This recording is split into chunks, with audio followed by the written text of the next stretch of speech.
अस्सलाम वालेकुम and hi welcome to F R Stitching Ideas के साथ एक बार फिर मैं आपके सामने हाजिर हूँ। इस बार मैं आपको ट्राउज़र में या किसी भी पजामे में इलास्टिक डालने का आसान और सिंपल तरीका सिखाऊंगी। सबसे पहले मैंने ये नेफ़ा बना लिया है और इस नेफ़े में मैंने ये नेफ़े की जो चौड़ाई है वो मैंने 2 इंच या 2 इंच थोड़ी सी कम मैंने इस नेफ़े की चौड़ाई रखी है। इसमें मैंने 1.25 इंच की इलास्टिक डालूंगी। 1.25 इंच की इलास्टिक को आप पहले इसी तरह से आप अंदर पेंसिल की मदद से आप अंदर कर लें। पहले आप नेफ़ा बना कर तैयार कर लें, फिर इस तरह से इसको इलास्टिक को अंदर इंटर कर लें। इलास्टिक कहीं से मुड़ी हुई नहीं होनी चाहिए, आप इसका ख्याल रखें, क्योंकि इलास्टिक अगर कहीं से मुड़ी हुई होगी तो फिर इलास्टिक में इसकी स्टिचिंग में आपको फिनिशिंग नहीं मिल सकेगी।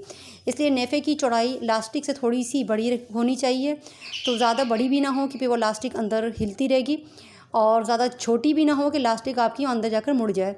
इस तरह से मैंने इलास्टिक को सेट करते हुए बाहर निकाल लिया है, और निकालने के बाद इन दोनों को अपोजिट साइड पे सेट करते हुए मैं बाकी इलास्टिक को इस तरह से कट कर लूँगी। कटिंग करने के बाद मैं इसकी सिलाई करूँगी। मैं एक स्टिच कर रही हूँ सिर्फ हल्की, और वही बड़ी सिलाई करूँगी।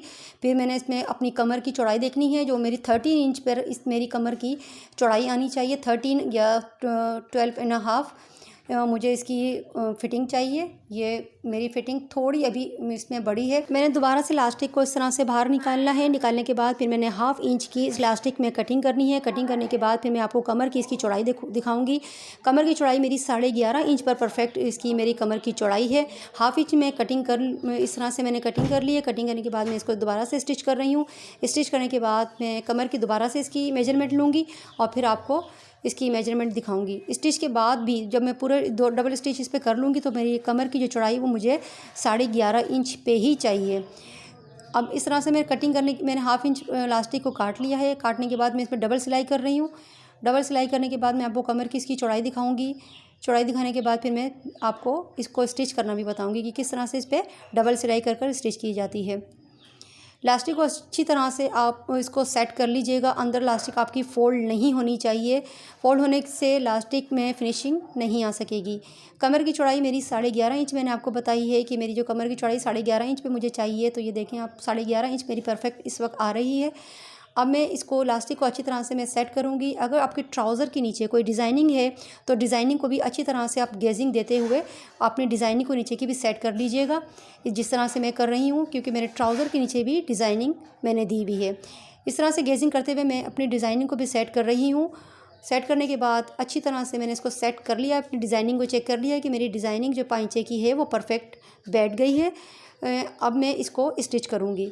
वीडियो मेरी पसंद है तो प्लीज़ चैनल को लाइक शेयर एंड सब्सक्राइब करना ना भूलिएगा, और प्लीज़ बेल आइकन को क्लिक करना भी ना भूलिएगा, ताकि मेरी अगली आने वाली वीडियो की नोटिफिकेशन आपको बर वक्त मिल सके। इलास्टिक में 2 चीज़ों का आपने ख्याल रखना है।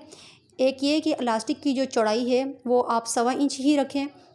दूसरा ये है कि इलास्टिक की जो क्वालिटी है वो अच्छी होनी चाहिए, क्योंकि अक्सर इलास्टिक लगाने के बाद आपकी कमर की जो चौड़ाई है वो डबल हो जाती है, या डबल ना भी हो तो 3-4 इंच आपको लूजिंग में आपको मिलती है उसमें लूजिंग, क्योंकि इलास्टिक फैल जाती है अक्सर स्टिच होने के बाद। इलास्टिक को आपने देखा होगा कि वो स्टिच होने के बाद फैलती है।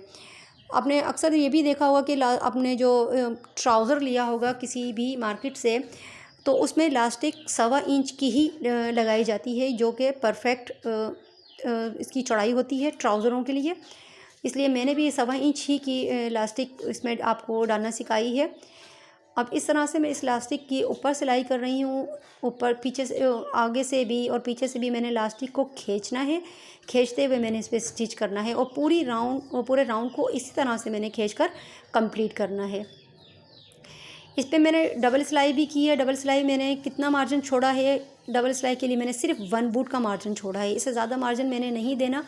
सिर्फ 1 बूट मैंने बीच में गैप दिया है, और इसकी डबल सिलाई मैं इस तरह से कंप्लीट कर लूँगी। इलास्टिक लगाने के बाद भी अगर आपकी कमर की चौड़ाई परफेक्ट ना आए तो इसमें 2 फोल्ड मैंने आपको पहले ही बताया कि या तो आपने इलास्टिक को अच्छी तरह से ऊपर नीचे से दोनों तरफ से खींच के नहीं लगाया है, जिसकी वजह से आपकी इलास्टिक एक जगह जम सी गई है या फिर ठहर सी गई है, उसमें स्टिच यानी कि उसमें खिंचाव पैदा नहीं हो रहा, तो वो इलास्टिक आपने अच्छी तरह से खींच के नहीं लगाई होगी। दूसरा ये है कि इलास्टिक आपकी अगर फैल गई है, बड़ी हो गई है आपकी कमर से, तो इलास्टिक आपकी अच्छी क्वालिटी की नहीं है। दो चीज़ों का आपने इसमें ख्याल रखना है। सिलाई इस तरह से मैं कंप्लीट मैंने कर ली है। डबल सिलाई जो मैंने आपको बताई कि मैं इस पर डबल सिलाई कर रही हूँ। बाज़ दफ़ा लोग सिंगल सिलाई भी करके इसको तैयार कर लेते हैं, मगर मैंने डबल सिलाई इस पर की है। डबल सिलाई में ज़्यादा आपको ट्राउज़र में फिनिशिंग आपको मिलती है इसके इलास्टिक में, और इसलिए मैंने भी इसमें डबल सिलाई की है। अब मैं इस धागे को कटिंग करने के बाद आपको इसकी एक मेन चीज़, सिलाई के बाद आपको कमर की चौड़ाई दिखानी है जो बिल्कुल परफेक्ट आनी चाहिए, जो इलास्टिक लगाने के बाद आपको दिखाना था। अब मैं इस तरह से सारे एक्स्ट्रा धागों की कटिंग कर रही हूँ। कटिंग करने के बाद फिर इसकी कमर की चौड़ाई देखते हैं। 11.5 इंच मेरी कमर की चौड़ाई थी, जो मैंने आपको शुरू में दिखाई थी कि कमर की चौड़ाई 11.5 इंच पर है। इस तरह से सारे धागे कटिंग करने के बाद मैं आपको कमर की चौड़ाई इसकी नाप के बता देती हूँ। 11.5 इंच मुझे परफेक्ट इसकी कमर की चौड़ाई चाहिए। इस तरह से देख लें, 11.5 इंच पे ही मेरी ये कमर की चौड़ाई आ रही है। मिलते हैं अगली वीडियो में, जब तक अपना बहुत सा ख्याल रखिएगा और मुझे दुआओं में याद रखिएगा। जब तक के लिए अल्लाह हाफ़िज़।